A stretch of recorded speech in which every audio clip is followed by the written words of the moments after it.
عن ابی ایوب الانصاری رضی اللہ تعالی عنہ قال جاء رجل الى النبی صلی اللہ علیہ وسلم وقال عظنی واوجز فقال اذا قمت فی صلاتک فصل صلاة مودع ولا تکلم بکلام تعذر منہ غدا واجمع الایاس مما فی ایدی الناس۔ سیدنا ابو ایوب انصاری رضی اللہ تعالیٰ عنہ فرماتے ہیں کہ نبی اکرم صلی اللہ علیہ وسلم کے پاس ایک آدمی آیا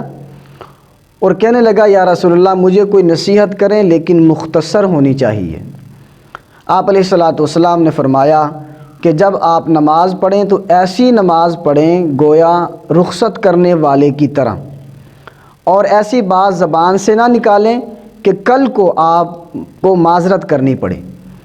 اور تیسرا، لوگوں کے پاس جو مال و دولت ہے اپنے آپ کو اس سے بالکل نا امید بنا لیں۔ یہ مثل مشہور ہے کہ بڑے لوگوں کی جو بات ہے وہ بھی بڑی ہی ہوتی ہے، اور بڑے لوگوں کی بات میں خصوصیت یہ ہوتی ہے کہ الفاظ کم اور مفہوم کے اعتبار سے ان میں بہت زیادہ وسعت ہوتی ہے۔ اور آپ علیہ السلام کو اس خصوصیت سے خصوصی طور پر نوازا گیا تھا کہ آپ علیہ السلام کے وہ فرامین کہ جو نہایت مختصر الفاظ کے اعتبار سے اور مفہوم کے اعتبار سے نہایت ہی وسیع ہیں، انہیں جوامع الکلم کا نام دیا گیا۔ آپ علیہ السلام نے جو پہلی نصیحت کی کہ ایسے نماز پڑھو گویا آپ کی آخری نماز ہے، اور یہ حقیقت ہے کہ ظہر پڑھنے والا اسے یہ یقین نہیں ہوتا کہ عصر نصیب ہوگی یا نہیں،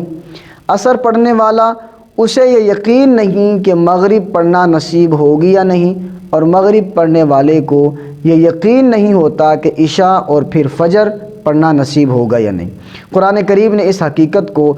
یوں بیان کیا وَمَا تَدْرِي نَفْسٌ مَاذَا تَكْسِبُ غَدًا، کہ کل کو کسی کے ساتھ کیا ہونا ہے اللہ کے علاوہ کوئی نہیں جانتا۔ اس نصیحت پر عمل کرنے سے جہاں نماز درست ہوتی ہے، محدثین فرماتے ہیں کہ اس نصیحت پر عمل کرنے سے پورے کے پورے اعمال انسان کے درست ہو جاتے ہیں، اس لیے کہ ہر ایک نیکی کرتے ہوئے بندہ یہ تصور کرے کہ آیا مجھے پتہ نہیں کہ آنے والی نیکی کرنے کا موقع ملے یا نہیں۔ اس لیے اگر یہ تصور ذہن میں بٹھا لیا جائے تو ہمارے اعمال سارے کے سارے درست ہو جائیں۔ دوسری نصیحت آپ علیہ السلام نے فرمائی کہ ایسی بات منہ سے نہ نکالو کہ کل کو آپ کو لوگوں کے سامنے معذرت کرنی پڑے۔ ایک موقع پر 4 بادشاہ مختلف ممالک کے جمع ہوئے اور انہوں نے ایک ایسی بات ہر ایک نے کہی کہ گویا وہ مفہوم کے اعتبار سے متحد ہے۔ شاہ کسریٰ نے کہا کہ جو بات میں نے ابھی تک کہی نہیں ہے اس پر مجھے ندامت نہیں، اور ایسا ہوتا ہے کہ بسا اوقات بات کہنے کے بعد اس پر ندامت اٹھانی پڑتی ہے۔ اور شاہ چین نے کہا کہ وہ بات جو ابھی تک میں نے زبان سے نکالی نہیں اس پر مجھے قابو ہے، وہ میری گرفت میں ہے، لیکن جو بات میں زبان سے نکال چکا ہوں، کہہ چکا ہوں، اب اس کو قابو میں رکھنا یہ میری طاقت میں نہیں ہے۔ شاہ روم نے کہا جو بات کہی نہیں اسے کہنے کی میرے اندر طاقت ہے، لیکن جو میں نے کہہ دی ہے اسے میں واپس لے آؤں اس کی میرے اندر طاقت نہیں۔ اور شاہ ہند نے کہا تعجب ہے اس شخص پر کہ جس کی بات کا چرچا کیا جائے اور لوگوں کو نقصان ہو، اور اگر اس کی بات کا چرچا نہ کیا جائے، پوشیدہ رکھا جائے، پھیلایا نہ جائے تو اس کی بات سے کسی کو فائدہ بھی نہ ہو، ایسے آدمی پر تعجب ہے۔ یہ جو 4 بادشاہ ہیں مختلف ممالک کے، انہوں نے جو باتیں کہی ہیں ان سب کا جو خلاصہ ہے آپ علیہ السلام وہ پہلے ارشاد فرما گئے کہ ایسی بات زبان سے کبھی نہ نکالنا کہ جس کے کہنے کے بعد آپ کو لوگوں سے معذرت کرنی پڑے اور شرمندگی کا سامنا کرنا پڑے۔